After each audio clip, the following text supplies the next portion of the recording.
Well, hello there, Apple Bites. This is your Apple Bite, Rafael Tavares, talking to you straight from our show here, The Written Writ, a show where you and you take a journey together to become better writers.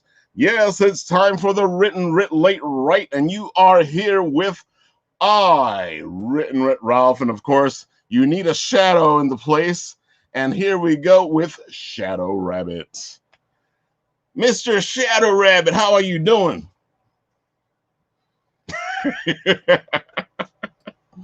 I'm doing well. What is cracking, sir? Well, what's cracking is that a little spy here has decided to show up, and she got her Animal Crossing thing that she got for graduation. Congrats, that's awesome. I got my Animal Crossing game. And the Animal Crossing game. Dude. I was wondering how fast she could show up on the show, and that was pretty quick. No, the big bucks. we were just starting to talk. Bro, man, it has been a busy day. It's all crazy. I know it's at the same time, I've never realized that on Wednesday when we're doing this show, it's all the comic books are being released. Yeah, it's new comic book day. And I'm like, oh, that's right. And that explains why Shadow always has these picks. Yeah, man. I try to keep on top of it. I watch all my other YouTube shows. Everyone in the community helps inform me what's out and what's good. And I even agree with most of it. Good segue right there, Shadow, because we have one of those people who do love to talk about the books that are coming out and a bunch of other nerd things, because he is the one true nerd king. I just heard he likes to talk out of all of that. That's really the only takeaway I had from that conversation. So I know a lot of people in my life that would agree with you on that. So I think I'm in the right place. So yeah. I am You Phil. like to talk and we like to listen. Yep. You're welcome, Earth. This is kind of the only thing I can do. So just not shut my mouth. Dude, anyway, I gotta admit, thank you guys so much for having me on tonight. I really appreciate it. Oh, no problem, bro. Like I was telling you before, I really like all the stuff. Dude, I have to admit, we were just talking about this in the green room. You grind like crazy, bro. I don't know how you have so much time to do all the stuff you do. I have my TikTok, and I try to have like little videos that I do. I'm supposed to be doing every day, but I don't do them every day because I just, after a while, I'm like, no, ain't doing them. No, but you're almost on every day. You have your little videos are almost every day, and I'm like, how the heck do you do that? Probably a very poor work-life balance. Probably just not being very good with priorities at times. No, it's become one of those things with Reels. What's nice about Reels is it's very duplicatable to, YouTube Shorts and TikTok. So right now I've been experimenting pretty hardcore with Instagram Reels. And now my goal is in the next week to start then reproducing those on all three platforms. So I've got a piece of original content to the native system. And then I'm still just rehearsing with the same lyric, so that makes it a little bit easier. They're all comedy or in my niche kind of things. You're not going to find me dancing. I'm not a, kind of guy. I tried it once, it doesn't really work. So it's kind of one of those things where I take those clips and I try to make something out of it for my friends in comics and comic books and collecting and things of that nature. This is my business side kind of situation. My dork side is unfortunately all the stuff around here where the webcams aren't. So that's kind of the gift of separating the business day and then the rest of my day doing Reels and Instagram Live. So, you know how it is. But there's something every day I try to do, just the weekends off. I can tell though, you keep it geek, you keep it real, you keep it nerdy. I do feel like you do stay in that niche where you're like, okay, this is me, this is what I'm doing, this is who I am, and I'm having fun here. And that's what they are. They're fun, geeky, nerdy videos. I appreciate that. Thank you. Working on it. Luckily, I had a lot of free tutoring throughout my childhood about, kids telling me what a dork I was and how nerdy I was on a regular basis. So the good news is life has prepared me for this very moment.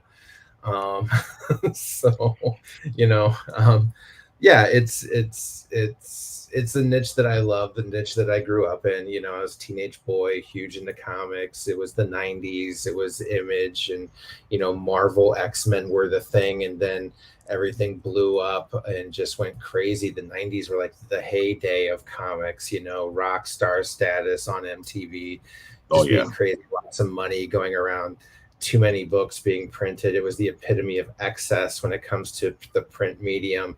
And, you know, I was the perfect age for it, a 13-year-old boy that saw people drawing chests bigger than people's heads and, you know, all these other things like dramatically. And, you know, it was something that at the time I was pretty much into. Now you look back, you're like, wow. Somebody should have spent a little bit more time in counseling. But, you know, it was one of those defining things, you know. So it's always been pretty great. I've been blessed. I've been lucky to get to talk about this stuff and spend time with people that, you know, originally back then in the 90s, you didn't know there was that many of. You know, you knew the people in the shop that you ran into, but being that kind of comic book hidden door was almost like a secret you had to unpeel from the lonely kid at the desk, you know, or table next to you at lunch.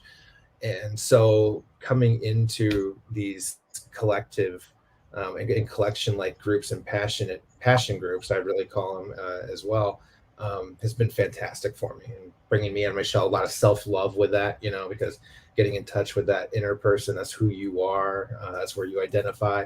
And God knows there's not enough self-love during COVID, so you gotta try and work it where you can.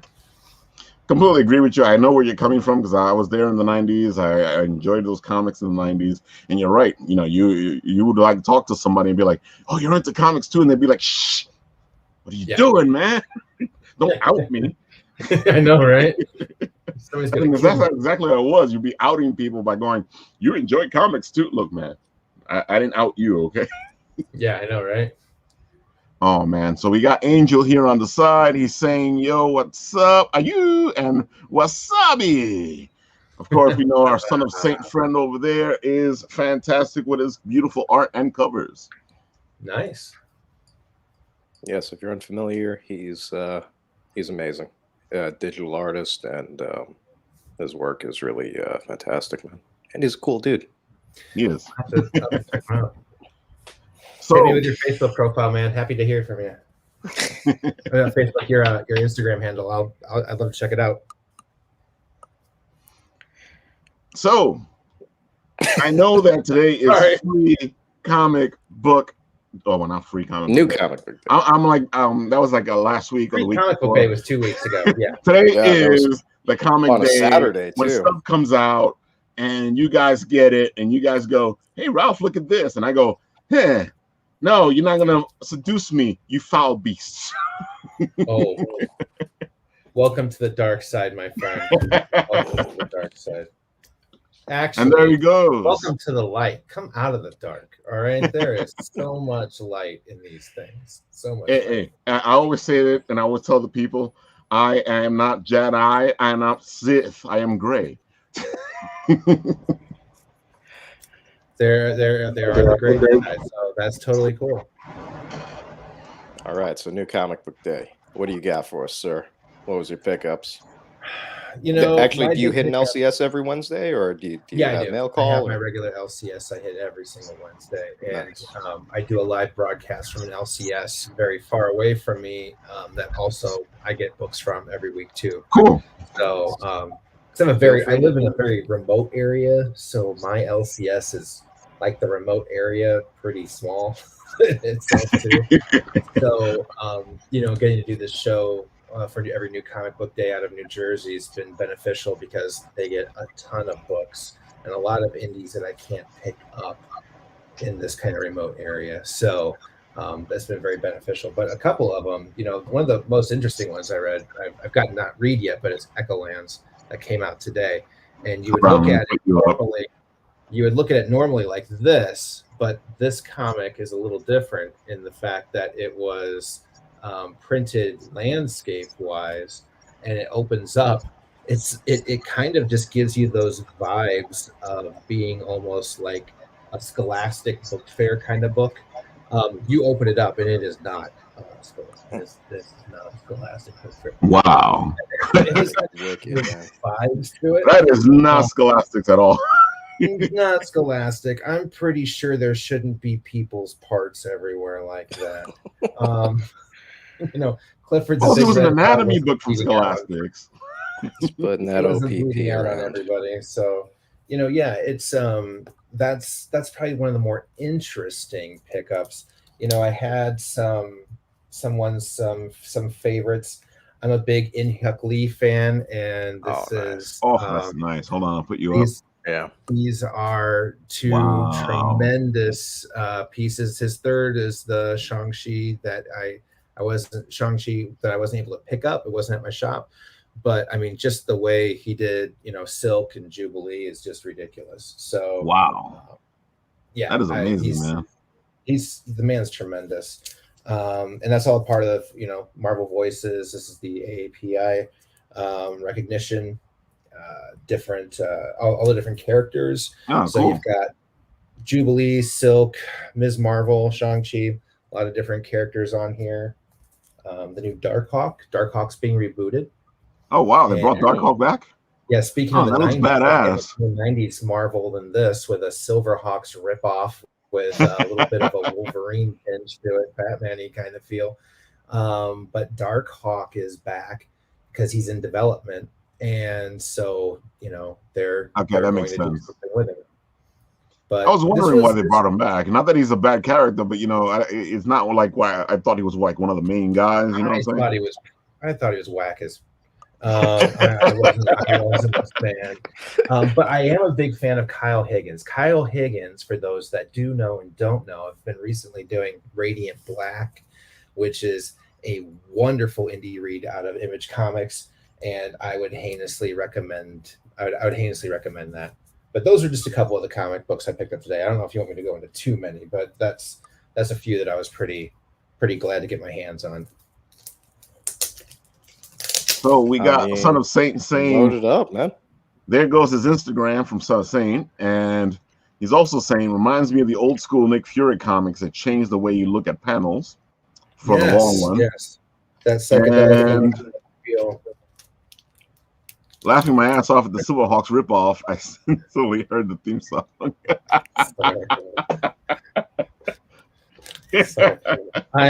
I live in the chat with a lot of trolls, and that was one of the things they said today. And I'm not going to lie, I didn't come up with that. I totally ripped that off.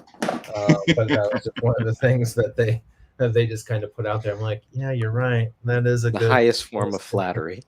It is.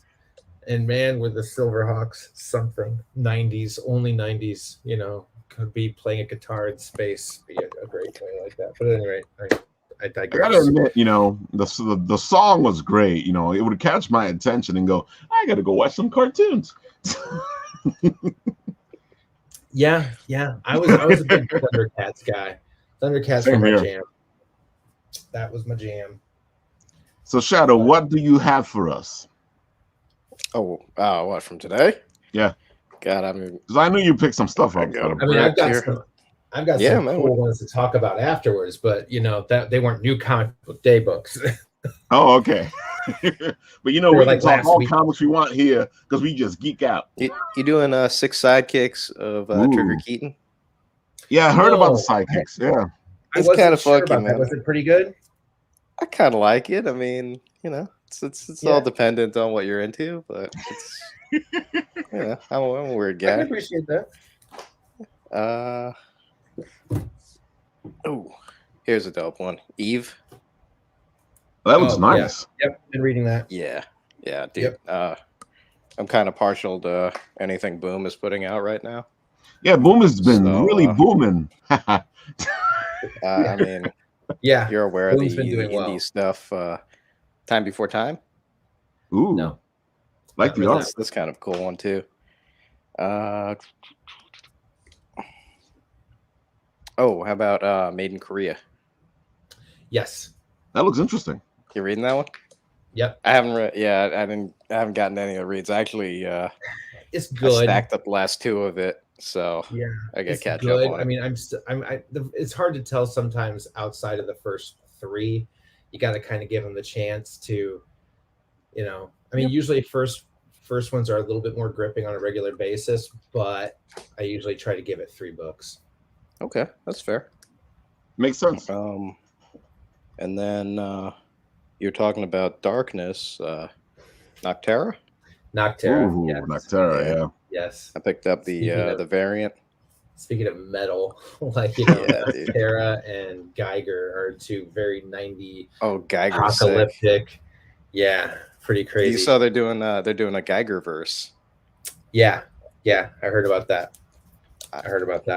I mean, why not? I'm down with it. Yeah, I'm down. I mean, isn't Radiant Black also Yes. part of a larger universe? Yes. So got the chance to speak with, and I always forget his name, so I'm not even gonna get into it, but he's a cover artist with Image and with Boom, and he just got done he did one of the last Ronin covers with the 3 ghosts of the turtles behind him. Ooh. Okay, another cover. You know what I'm talking about? Yeah. Yeah. So that guy. And that guy. Me bad with names too. What was interesting with it was, his thing was the reason why he was brought in to do some Radiant Black work and covers too was because Radiant Black was going to be the character that was going to begin to connect the greater universe.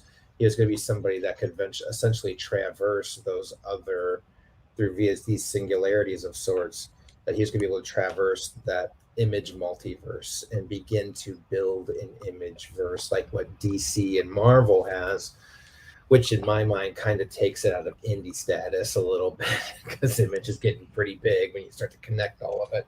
Oh yeah. But, I would then say like Booms and Aftershock and all those other guys, Dynamite, they're in the indie category, and Image became a part of the big 3. Right. But it's something that it needs for its film and television and what it's trying to do with Netflix and competing with the situations that they're not going to get on HBO because they've got Warner Brothers. Netflix now has Boom Studios, so they're kind of with Amazon Prime. They've got to find bigger ways to survive, in my mind, and that's by creating a connected universe of sorts. So that's I can see that Netflix is like diving into a bunch of different things, trying to get a bunch of different creators, more than one studio here and there. There you go. Something's killing the children. Speaking of Netflix, man, if you're all not on it yet, I just sold my number 1 A cover. Ooh. Yeah, that was a pretty penny there. I got $8.50 for it. It was raw. I didn't have it graded or anything. But yeah, considering I got it for $5. Yeah. Yeah, man. That's the amazing thing. That's the thing we love when we were kids, especially in the 90s, and that's what caused the big crash in the 90s, as we were all like, we're going to make money with this in the future. So we're going to collect all these different things and then hold them off. And then when we get older, we're going to just sell these things off and have so much money. And that's why the variant craze of the 90s destroyed us. The chromium covers, the plastic covers. Those are so cool, though. They were fantastic. They were. The holographics, man. Yeah, but I can say it wasn't the kids that did it. It was the adults. It was. It was the adults that came in with the speculators coming in that left baseball cards at the time thinking Frank Thomas was going to be the next Mickey Mantle kinds of situations for grabbing a rookie card in those days, or Shaquille O'Neal was going to be it. I appreciate the things that they did for comics because those are all good and bads. You got to kind of live them all to grow to get where you're at now. But at the end of the day, I blame the speculators more so than anybody on that because it was just ridiculous. And we're kind of. I don't think the 90s was just a fad. I mean, Shadow, you may or may not agree. I'm not saying it's going to be as. No, I'm saying you're right. Be weary ye of speculators. We're on the cusp of another bubble pop, in my opinion. Not like you just sold your 6 1. Oh yeah, there's a reason. I mean, I believe in selling them in between the announcement and the casting. Yeah. If you can get it at the casting, that's best. But everything after that is 100% riding on God. What are the Rotten Tomato scores of that show going to be after that? And I just don't want my investment to rely on crowdsourcing. I want it to rely on momentum. So when it comes to any book I'm speculating on, I usually always wait for the casting. But in that case, tax season, I was just There's like, no way you're buying. the book Were would you take buying? care of it all. Were you picking that up as a speculation, or you just picked that up? Or Sick something Tick killing at the the time, children? I just picked it up. It was, you know, There's no way that was a spec. That would have been a something is heck of killing a the children. shot. Sick Tick was just so for the time. In my mind, it did something very special for Boom. But it also it was moving us into the horror, the well-written horror genre. You know, horror traditionally is weak, but its writing in comics is usually a lot more deep than you find in these B and C list kinds of movies that we always run into. So in my mind, I think that, you know, it's going to be one of those situations where Sick Tick kind of led the charge for what then came with Tinian moving into the nice house on the lake, which is amazing. The Department of Truth, which is amazing. We're now getting things like Basilisk coming in and out from there. This is kind of like the renaissance of written horror in comics right now. Yep, those are today's. Amazing story, man. There's been so much great writing happening in comics, which is different to the 90s. The 90s was all about the art. Exactly. This new movement really is about the writing. Yeah. And is bringing Boom and Image into higher elevations, higher levels of play, in my opinion. And so getting into something as Killing the Children was easy because everybody was just like, oh my God, it's such a great few first books. I mean, the story is very raw. You've got kids getting dismembered in the first 3 panels of pages. You know, it was very, like, for its time, like, holy okay, we're going for this. We're gonna run this. Yeah, we're gonna run with it. And you know, but it wasn't just like the traditional gore trash horror porn. You know, there was a good story to it. There was characters that were being developed that were understandable, that you cared about these people, and you don't always get that when you're just sticking to a 1 or 2 syllabalistic kind of word bubble in every few panels of action like you had more of in the 90s. It was plot light. These are plot heavy. Yeah. And it's been very easy to get engrossed in those stories. It's been great. So yeah, Sick Tick kind of, in my opinion, led that charge for where we're at now. It's so funny though, you know, you're saying that because I feel like you know, as time is, because for the history of comics that I know, it's always been like, oh yeah, the writer, he's pretty good, but who cares about him? You know, the art, man. And you're like, dude, you know, the story and the art at the same time is what makes a good book. Yes, especially in comics, makes the proper graphic novel. I can still say cover artists are the most popular. You know, they are the ones that everybody's waiting in line for, to get those covers autographed, or the special remarks or things of that nature. But the writers are making that comeback. They're getting on that trail now. And it's a lot more respect than what they used to have. And I think that's because also writers are feeling like comics aren't as bad as what it used to be to do. Like, you could be a great graphic artist and nobody would shame you for doing a comic book, because at the same time, you know, that's money and you're doing graphic arts. But as a writer, they would just be like, but that's for kids, right? I mean, couldn't you do at least a young adult series or something, you know? Oh, believe me, completely understand. Because when I first started and I was like, oh, I want to write comics, you know, my writer friends would be like, you want to write comics? You know, what the hell's wrong with you? And I'm like, dude, I like comics. Comics, you usually have great stories, you know. And I would think about Chris Claremont and John Byrne and, you know, these guys. And you're like, as good as they were artists, they were good writers as well. So, you know, you're like, okay, look at this. These guys are great. Oh yeah, but those are artists and they're just writing. You know, it was so funny growing up and wanting to write comics. Now it's like, oh yeah, you're gonna write comics too. But when I was growing up, or when I was a young adult, it was like, you're gonna write comics? What's wrong with you? And then you would point people out who are writers and wrote comics, and they'd be like, oh, that's just that's aloof. Yeah, no, I get it. Stuff. I get it. But yeah, I'm enjoying it. I'm enjoying the whole actually well-written comics. No, you chose some good ones. One I got last week was the Me You Love in the Dark, one of Scotty Young's new ones. This is a fun one. Talk about an artist who can write all of a sudden. Yes, getting his props finally. I really love Middle West.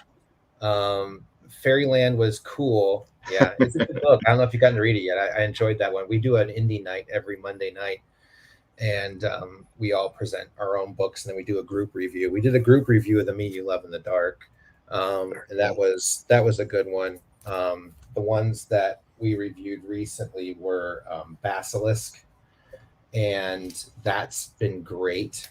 Campese, this is hilarious. This is a good one. I don't know if you've read this, but it's basically about a low-level, mid-level mobster fixer who gets sent into the basement of the mob building to take care of their dragon.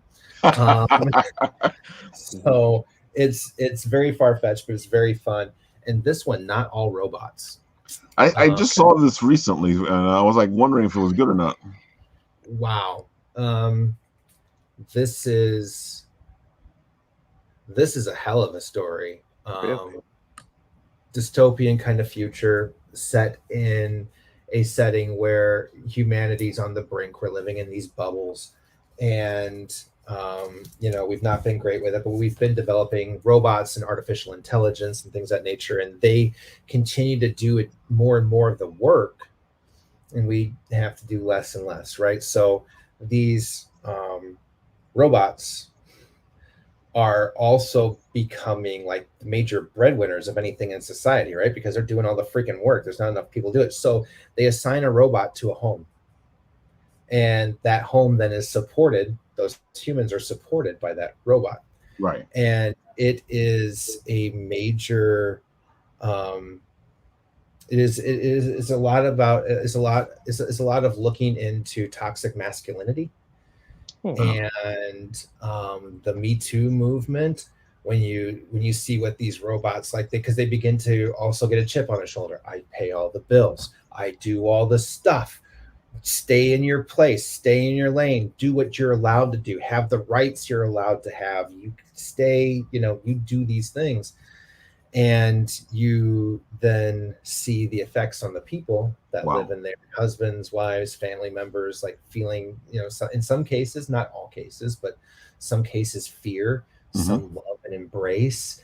And for others, sometimes they turn violent and they kill their humans. And, it's a very, the second book comes out September 8th, and I am 100% in on it.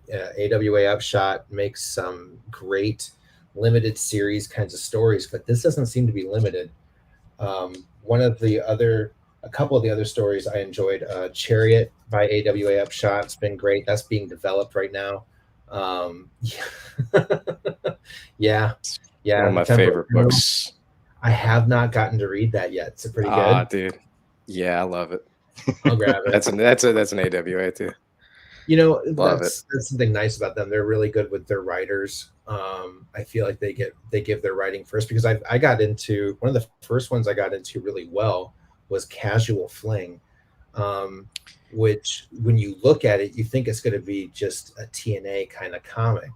But I opened it up purposefully, and it is 100% built. It's kind of like a cross between Fatal Attraction meets The Net with Sandra Bullock kind of situation, where you've got this mistake this person makes, but this person was technically targeted to make the mistake, and then blackmailed, and then somebody's got to get hacked to get them back and get their information back from this person.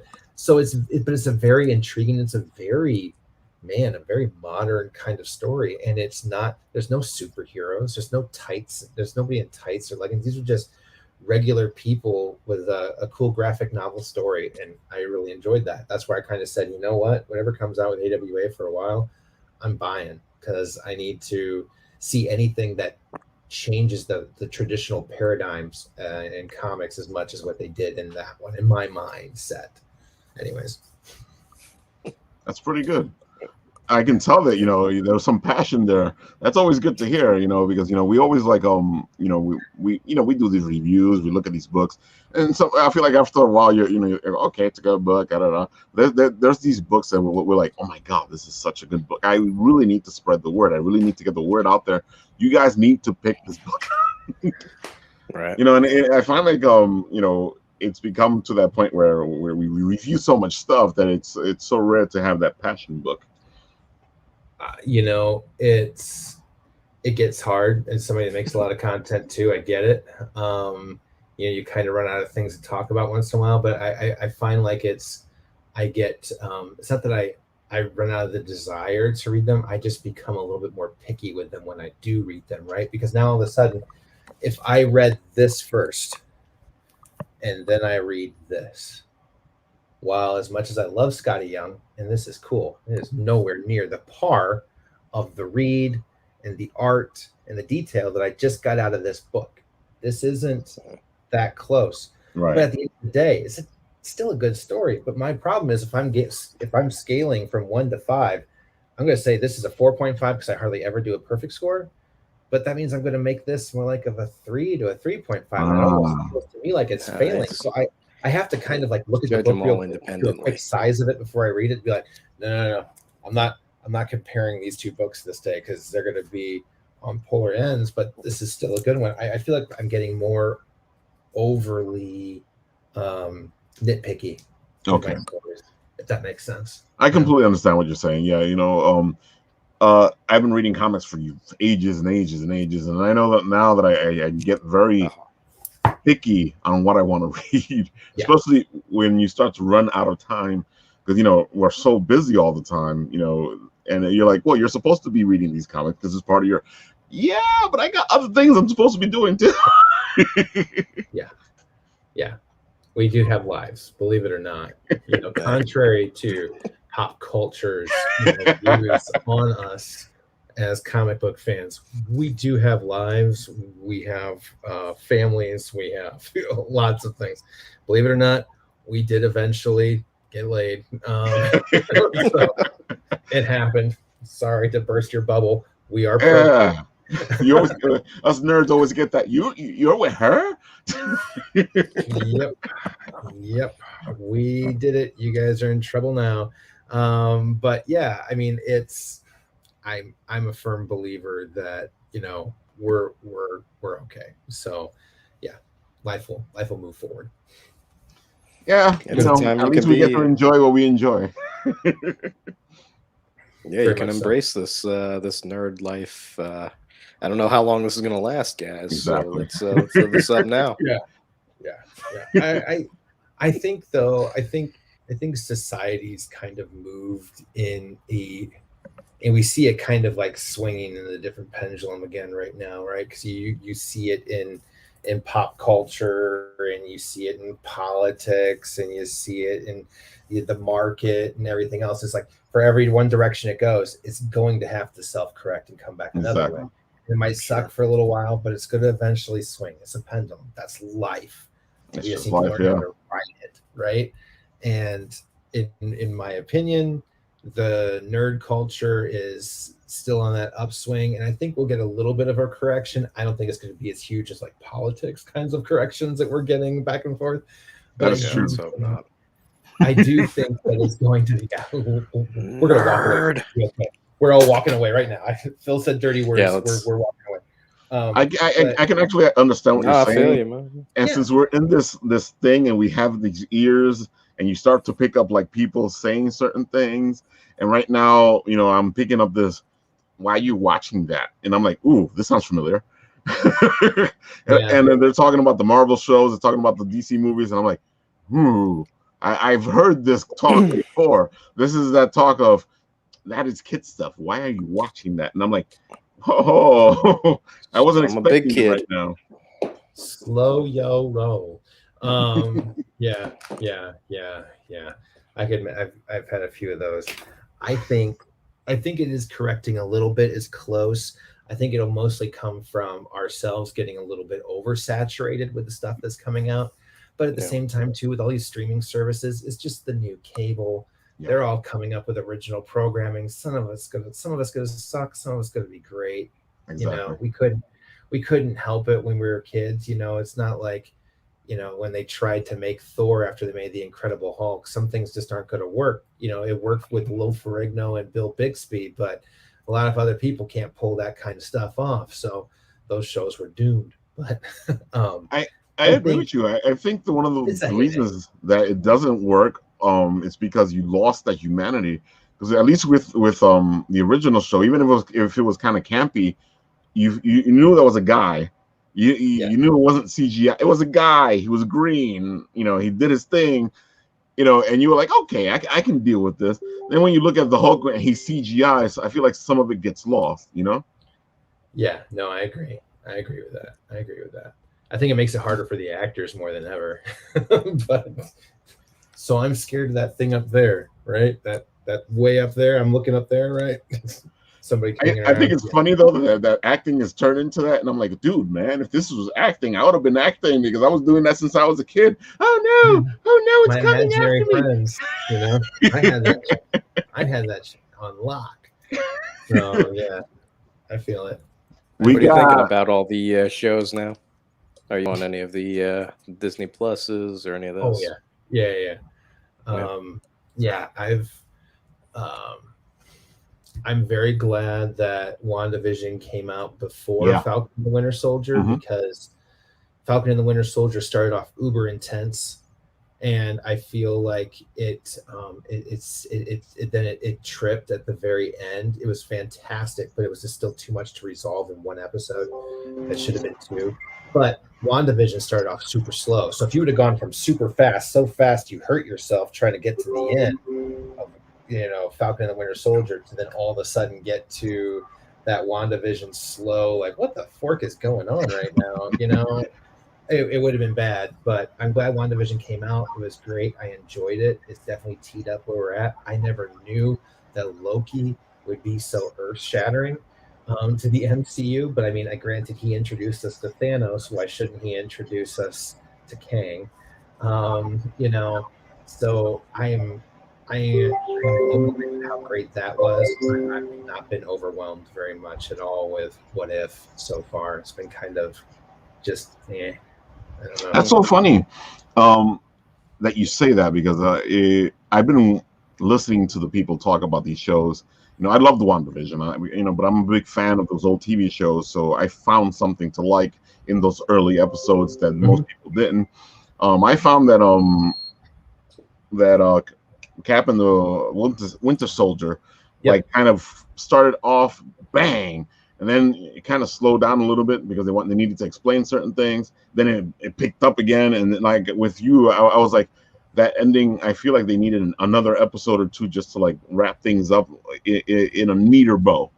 Yeah, I thought WandaVision was a complete show.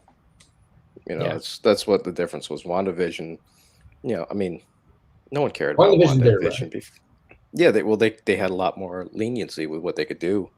So they had a complete show there where, you know, the other two, they were to set up the more stuff in the MCU. And I mean, WandaVision, you know, that's the end of that is going to be, you know, significant, but I mean, and we it all felt like a more complete, you know. It did. We've all seen the Spider-Man trailer, so we know where all this is going now, you know. And I know everybody's excited about the Spider-Man trailer, you know, because they've waited so long to see it, and it was so juicy on what we saw. Yeah, I think we definitely had some good reveals. I mean, I'm still not another person that I guess the one thing I'm really pissed off about right now, is everybody's just like, that's not Doctor Strange. It's definitely Mephisto. Like, it was definitely Mephisto. It was Mephisto. I heard you say Mephisto that. I'm just so I'm sick of Mephisto. So I heard you say that, and I was like, "Where's this coming from?" Oh, and I'm like, "Oh, okay, they're still on that." I thought they stopped being, this whole Mephisto thing. No, the speculators haven't left. They've still got all those books that they paid stupid money for, thinking it was going to be worth a ton of money, like he was the next Thanos. Nobody cares, and no, they're not going up. So they're just, I think they're just manufacturing news. So I was going to say, what's funny is that I've never seen Mephisto as this big Marvel villain. He's just, to me, he's never been that. No, I would agree with that in some ways. I was really hoping when we got Kang, I was hoping that we were beginning to lean into Doctor Doom, because to me, Doctor Doom exactly is he's the big. He is Fantastic Four are on the way if Kang's there. So I mean, I know Doom has to be there if the four are, because they are founded the same way. But then again, Sony was stupid and was able to make Venom without Spider-Man. So what am I concerned about? Canon be damned. Not that does the Spider-Verse show up in Spider-Man 3? Is there any Easter egg to Miles in there, or he just straight up is just there? That would be probably the best surprise, but to me, that would be like the post-credit surprise in my mind. Like, you see like his Jordans kind of like hit the ground at the very end. Yeah, and you just kind of like look around. You're like, I know Prowler was in one of the movies, so that's supposed to be like, oh look, Prowler, we got Miles. Yeah, I mean, but he was into the Spider-Verse, so I don't know if. Well, the Spider-Verse is the multiverse. So. Yeah, well, I think that this is this is the they had the character, and I think he was either in the first movie or the second movie, but he wasn't a big. He didn't show up in costume, but it's him. It's the Prowler. Oh, it's the guy's name. Yeah. The character that later becomes. Yes, yeah, I can see that. Okay, yeah, I don't know. I can see the Sinister Six making their move, and I can see them having to take on the three Spideys. And you see it when Molina comes in and he says, "Hey, Peter." Now it pivots to Tom Holland's Peter Parker, and he's in the Iron Spider. However, he has never met that Spider-Man, and he wasn't wearing that uniform when you see them in that reaction scene. So to me, that's him looking at Tobey Maguire. And that's, we've got then, what's his name? The other Spider-Man. Andrew Garfield. There you go. Thank you. And the three of them are going off against the six. No, they said that Toby and Andrew didn't want to be in it, right? Wasn't that? That's my opinion. That's what I think. Just like they were ever going to. Marvel's gotten famous for making trailers that have nothing to do with the movie. Yeah, I remember seeing Hulk in the first Avengers preview. Exactly. I never saw him that entire movie or the second one. We never saw him again after Ragnarok. So I mean, I'm super excited for it. I mean, we'll see what happens. they can crap out any trailer. Everyone's gonna go insane. Oh, they're gonna go crazy. They've been waiting for that Spider-Man trailer forever. They went nuts. Oh, was that Murdoch in one of the scenes there? Who? Oh, because he's supposed to be Murdoch is supposed to be Peter's lawyer. Yeah, they think. Yeah, I've heard that. I saw the freeze screen of that. I saw that. Yeah, it might be. But at the same time, too, it also just might be one of those cops with their jacket off. Of course, It's really touch and go. But I'm in my mind, Charlie Cox is the one thing from the Netflix era that needs to definitely come back. Yeah, I would like he's a great Daredevil too. I think Ritter did an amazing job as Jessica Jones. First, when I saw her cast, I was like, "What the fork?" Yeah, me too. Really? I was like, "Her? Really?" No, she killed it. That first season She did kill it. Yeah, but the first time I saw her, I was like, she just looked so wafy. I mean, she makes Anne Hathaway look like a bodybuilder, kind of. Like she should be in this universe, and she was just like Jessica Jones, who was like, I mean. Not for nothing, but this beer swilling, she's not anybody's bitch, Exactly. She's gonna kick somebody's butt. So she's a badass. I was a little surprised that the B in Apartment from B or whatever the heck it is, that show got to be Jessica Jones. However, Charlie Cox and her need to come back from Yeah, the Netflix. definitely. 100%. They were great. Luke But- Cage was awesome in Jessica Jones. His spinoff wasn't good. I mean, like, can we be honest about it yet? Like, it's not because of him. He's awesome, but Yeah. the show Mahershala was. Ali was what was great from the Luke Cage spinoff. And then they killed him as Cottonmouth in the third episode, which was ridiculous. But they redeemed themselves, and he's Blade. And I'm okay with that. He is. That's why he had to die there. I hope they retcon that in. Yeah, I think Cottonmouth, and that might be the whole reason why Luke Cage doesn't get to come back. Because all of a sudden that show was just bad. Come back as a vampire. Yeah. But yeah, but in Jessica Jones, he was awesome. Yes, he was. He was amazing. Like, that was how he's supposed to be, and then that show, I don't know what they did with it. Yeah, you're right. I feel and like then Iron Fist too. I mean, oh my god, was more. Luke Cage was more Luke Cage in Jessica Jones than he was in his own show. Yes. I actually thought the Defenders was pretty good. Yeah, the Defenders was great. I enjoyed it. And then they're just like, we're never doing it. Started it again yesterday. I'm just on the second episode again. So yeah, I believe in it. It was good.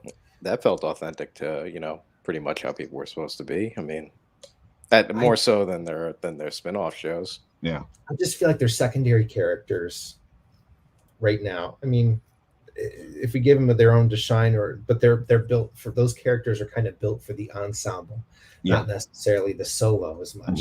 That's the reason why Iron Fist and Luke Cage got put into the same comic, because both of their individual comics were failing. They couldn't find that voice still. Okay. Heroes for Hire would be sick. Yeah, Heroes for Hire would be great. Yeah, I keep waiting for Heroes for Hire. That'd be nice. I was really excited about the Midnight Suns announcement. Oh yeah, that would have been great too. Video game today. Yeah, I saw that. That's gonna be sick. I've been waiting for a while. Well, Marvel's moving into the horror years. I mean, yeah, so Ghost Rider, Blade. They see what's happening. Yeah, they see what's happening in comics in general, and I think they realize that those people that enjoy those comics are like these movies more. And I think that's the reason too why DC's leaning towards their Justice League Dark and getting Zatanna and Constantine, Demon and Deadman and these guys going, because that could be a more fun series kind of situation that they can have, that HBO can have a lot more fun with than Disney Plus. Disney Plus will get good with Disney will get good with the movies. Yeah, but you're not going to see a horror TV show, right? HBO though can do that. HBO can definitely do that. Yeah, they've got the runway for it. So in my mind, Justice League Dark will be fantastic there. Yeah, why not? I mean, the animated Justice League Darks were sick, and oh yeah. See the animated DC's animated. I wish they could do their regular movies as well as they do their animated movies. Oh man. Okay, over here on the side before we keep going, copy 801 is like, Lou, you shadowy bastard. If you want to talk about DC, copy 801. He's come on, Lewis, whip out the Pharaoh's Lounge. Ooh. I see copies talking about something over there. Is that what they're calling it nowadays? I get the very time I bring up DC shows I'm watching. I get that every time I bring up DC. Oh, that's right. I forget that Copy's big on DC. He is the guy on DC. And it's always Mephisto. It was him all along. And of course, Sebastian is like, what's up, What's guys? up? In Beyond Con this weekend. Oh, that's right. In Beyond Con is this weekend. And I am on 3 other panels. So you guys need to go and show up to In Beyond, which is all virtual. And a lot of it is some fun about writing, some fun about D&D, some fun about so much geek stuff that we don't have that much time to put all of it in it. Woo! I can appreciate that. Cons are coming back. Do you? I was going to ask you about any that cons one. this year? I went to the Tampa Bay one. Just finished the Grand Rapids one. Might have time at the Daytona Beach one, and I'm going to definitely be at C2E2. Oh, you are? Yeah, I go in as with some friends that are exhibitors, And so I stayed the entire event and, film and do interviews and pop around at different places. So that's kind of what I do. Just make lots of content and help them hang the high things. I'm 6'3". I can reach, Hey, look, I can help nice. you guys with Like, that. Lurch, get over here. Okay. You can get the cookies down for us. Exactly. Yeah. I can hang that high. Are you going to do New York Comic Con? Am I what? Are you going to do New York Comic Con? No, I don't think I have time, to be honest. Okay, I was going to say, because that's like I need to block out this much time for my life. C2E2 is going to be that for me. In Chicago. That's the same thing, though. And I know people that do both of those conventions, and I'm always like, dude, how do you do that? Yeah, I've got friends that are going to that, and then to Dallas, and I've got friends, but they're also like flippers, right? So they're constantly buying books to sell books, going to conventions, autographs, sell books, posters. So that's their living. So going to those things is kind of a duh. But for me, with a 9 to 5, and I do this for fun with my friend, just making reels and TikToks and shorts. For me, that's just not something I have the time or the budget for. Exactly. So because I'm not really trying to flip my books. Now I need to sell some. If you guys want books, let me know. Same thing here. Sell something. So I can justify ever buying. You get any more of those early Something's Killing the Children's? Oh, the Enter the House of Slaughter. Oh yeah, I know. I've got dozens of Something's Killing Children's, but that was the last. I think Lewis is about to hit you up to buy some of them. Whoa! His cap flew off. Yeah, you see that? I was just like that was me blowing my sick dick wad. Right. Hey man, that was so those cool. Are going like, for what they're going. Lewis, You should be okay. Yeah, House of Slaughter. Was, what do you think? You on board? Yeah, I am. I want to see it expand. Yeah. What were your free comic book day pickups? Enter the House of Slaughter, Spider-Man. I love the King Shark one, and We Live. Those were my 4 pickups that I got. Very Speaking of King Shark, did you see the Suicide Squad? Yes. Okay. I don't know if I don't think that sounds like you liked it, so I was going to ask you, did you like it? It was okay. I mean, there were some people who were just like, this was the best DC movie ever made. I'm like, bullshit. But, I mean, it was okay. It was a lot of fun. That's because they've set the bar so low. Yeah, and that's just it. Like, to me, that was, we let Quentin Tarantino direct Guardians of the Galaxy Volume 3. That's the way it felt. It was that makes a lot of blood, a lot of guts, tons of deaths. I get it. And I love James Gunn. Totally get it. But just this ragtag group of people that you want to somehow love, but we just keep on killing because, well, we're the Suicide Squad and we get to. It's I just think DC's stupid with their character development. They always have been bad with their character development Yeah, they do. Rewriting existing characters to fit some different mold when they've got other characters that are technically cast in that mold. And if they just let them shine for a second, they could be those people. Exactly. They can be that touch point with that community and that orientation and that direction, but they don't. And they just keep blowing everybody up and killing everybody. And that was the one thing that annoyed me. Like there was a few deaths that I was very like, okay, I'm going to finish this, but I completely agree with you. And I was like, some of them were like, okay, and whatever. And then there's 1 or 2 that I was like, what? Are you kidding me? Why'd you kill it? Doesn't make any sense. Why'd you kill this guy off for? But I really have this. That's the one thing that with all comic book movies, I have this bone to pick with them because they're like, we're just going to kill this character off.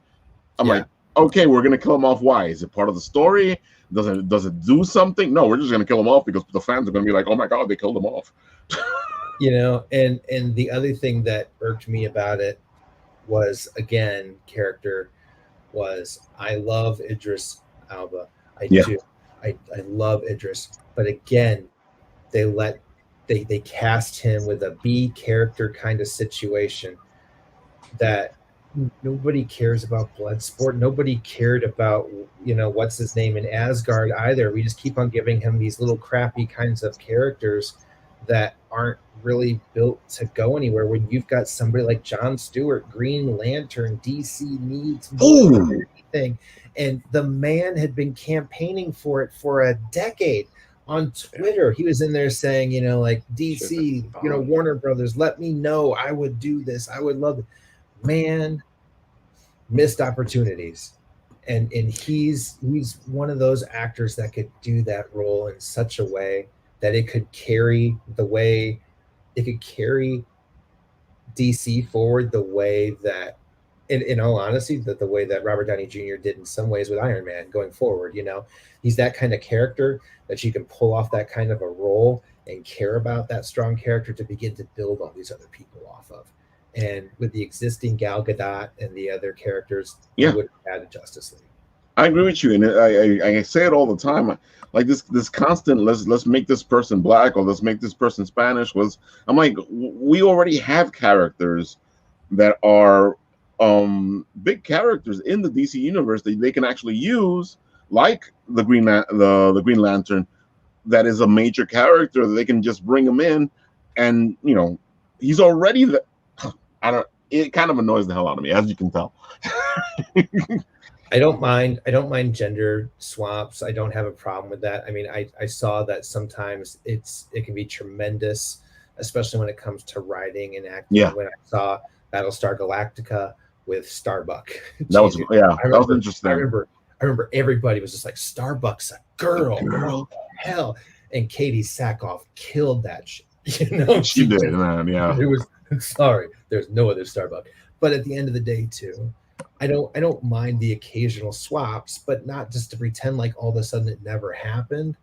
That doesn't, Marvel doesn't do that. Marvel's better about making you care about those other characters and giving them their limelight, their area to shine. They're not just like, well, let's just change this person entirely. Just give it a shot. It doesn't have to always be the Holy Trinity. Yeah, exactly. It doesn't always have to be the Holy Trinity. You can put in some other people. So I'm hopeful, but they screwed the pooch with Cyborg. They screwed the pooch with Idris. I'm still not entirely sold on some of their other concepts, but I'm hopeful. I'm hopeful too. I think DC can pull it off. I feel like they keep going in this direction that they want to go in instead of the direction that the stories go in. I like a hopeful Superman.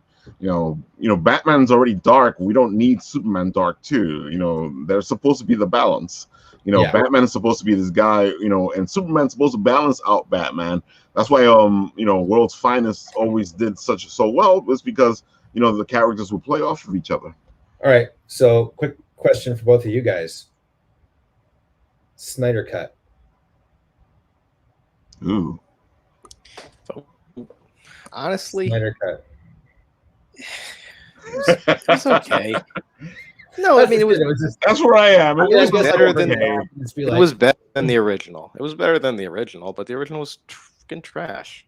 But again, you set the bar so low, like you just got done saying about the Suicide Squad. Yeah. People saying it was the best DC movie ever. You're absolutely right. It's because that bar is so freaking low. Exactly. It's all the way down here. Yeah, I would say it's one of the best ones because like when you're putting that against Wonder Woman 2, I mean, I love Gal Gadot, but Wonder Woman 1 was great. I really enjoyed the first. That was great. Yeah. I really but like the best DC movies like stack up against the worst Marvel movies right now. I mean, that's just it. Yeah, and like that's the worst Marvel. And like that's not right. Like, I mean, unless you take like Joker, like the one shots, but like DC seems to be doing better with the one shots than with anything that has anything to do with anything. I swear, I honestly think DC is trying to sabotage itself with the movies. I think they are, so you can see Batman in the freaking Avengers. In 5 years, you want to see Batman with the Avengers. That's why DC movies suck. I don't think you're wrong, dude. I don't. I mean, how else can you explain what they've been doing with some of these choices? I mean, yeah, I loved seeing Ivan Drago with pink hair fighting Jason Momoa, but like, I mean, come on, like, I mean. So, in all fairness, like, it wasn't. I'd take Ant-Man over that any day. Yeah, Ant-Man's not even the worst. Ant-Man was No. funny. It wasn't pretending to be something else. When you went to see the preview, you're like, it's going to be a comedy. Exactly. Okay. But Yeah, you watch- Like knew I'm what you I'm were trying to getting think of with a Marvel Ant-Man. movie that sucks, and you can count them on one hand. I mean, yeah, I You mean know? but it even then, compared to a DC sucks. Well, shit, oh, they should have an okay, Oscar. it's not it. Oh man. Yeah, I don't know, man. It's just disappointing because they have, like you were saying, they have all the right actors. Like they've got people who are, Gal Gadot is Wonder Woman, Momoa is Aquaman. Well, Yeah, look at they lost Green. Caval and Look whatever at with Green Affleck. Lantern. They had the greatest actor for Green Lantern.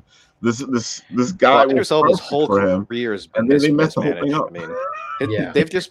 I don't know who he pissed off or what happened, but like Idris Elba has never gotten the roles. He wanted to be He James should Bond. get. Yeah. I mean, he could have been anything, and they just were like, "Hey, how about you do nothing?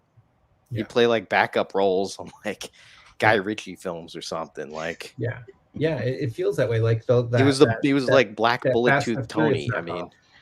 mean, yeah, I Yeah. mean, and he's. I mean, I love what Vinny Jones too, but like both of like Idris Elba's a good actor. Like He's an he incredible deserves actor. his props Yeah. as an actor, not as Mhm. like a token. Yes. Yeah, no, I agree. So, I agree 100%. Idris is being wasted. and he's aging up there now. I mean, he's And still that's good, just it. but like, Drag your you feet risk- so long. yeah, No. it's just a shame. That's Yeah. the reason why we can't do anything with like Keanu Reeves in a lot of ways in the MCU. He really wants to do something, but man, What is Moon Knight? yeah. I would have been perfect for a Moon Knight. Yeah. I think he would have been perfect for a Moon Knight 10 years ago. I want to be able to see Moon Knight for a while. So for me, Oscar Isaac's pretty damn good. I'm pretty stoked about that. No, I agree. Oscar Isaac, if they had to choose between them, that's the right choice for like future for that longevity. That's what I'm thinking about. That's the whole thing. Marvel looks at Keanu and they keep trying to figure out where to put him. They can't figure out where. He's Mephisto. Yes. I think that's the whole reason why. I think that's the whole reason why he got to come up with Berserker, which is just since it's I just a movie. Be Wolverine, I'm gonna write my own Wolverine. So I don't know. I'm hoping that the new Boom relationships with Netflix is going to give us an awesome sick tick. I do think Anya Taylor-Joy would be the most. That's the girl from the chess one. Yes. Okay, yeah. I think she could be Erica Slaughter like it's nobody's business because she can play dynamically any age range. So she could be her young self and her old self going through these different things. And she is pretty young, the actress, right? I think she's in her 20s or something. That kind of that perfect spot. 20-year-olds play 13-year-olds all the time in the movies, it seems like. But she's got such a dynamic range too. She can be so scary and sinister and strong and brave and funny. I think that she'd be great for that. That would be my dream cast. I've heard a lot of momentum towards her, so yeah. So we are at our hour, guys, which I can't believe. It's been fun. So let me ask you this, warmed up, man. What do you have to say to our audience? What's your final word? What do you want to leave them with? My final parting words. Don't buy into the Mephisto hype. Get super hype for Shang-Chi. I think Shang-Chi is going to change the MCU.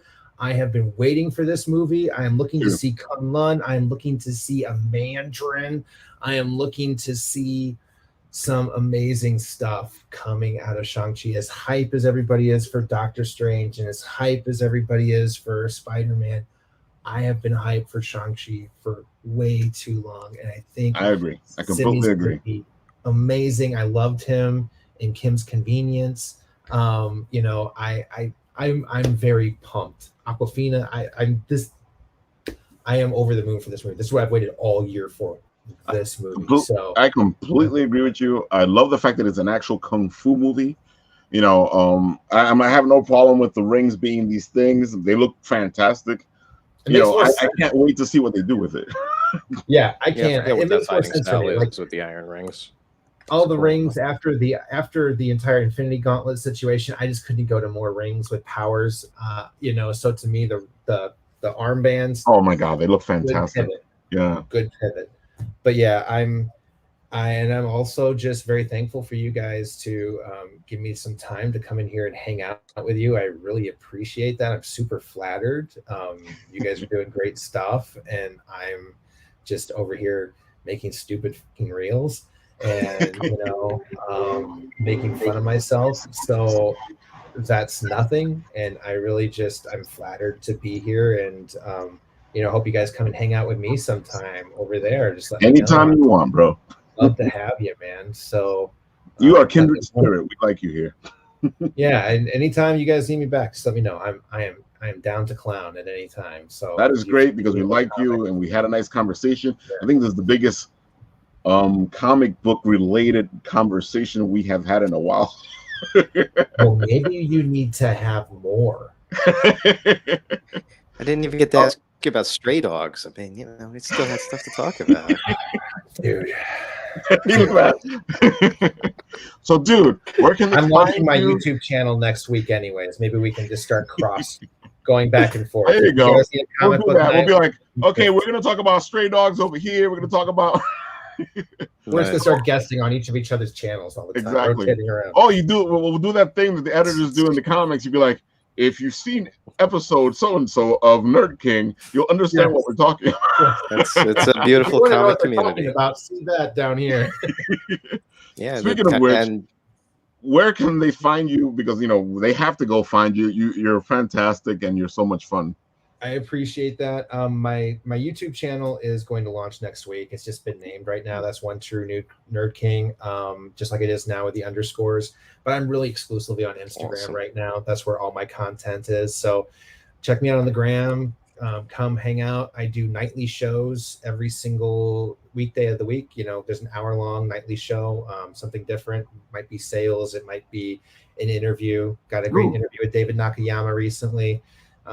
So just let me know, and you guys ever want to hang out and talk comics on there, I'm down for it anytime. We'll be there. You just call us, we will be there. All right. Well, thank you guys so guys. much for having me, man. I really appreciate it.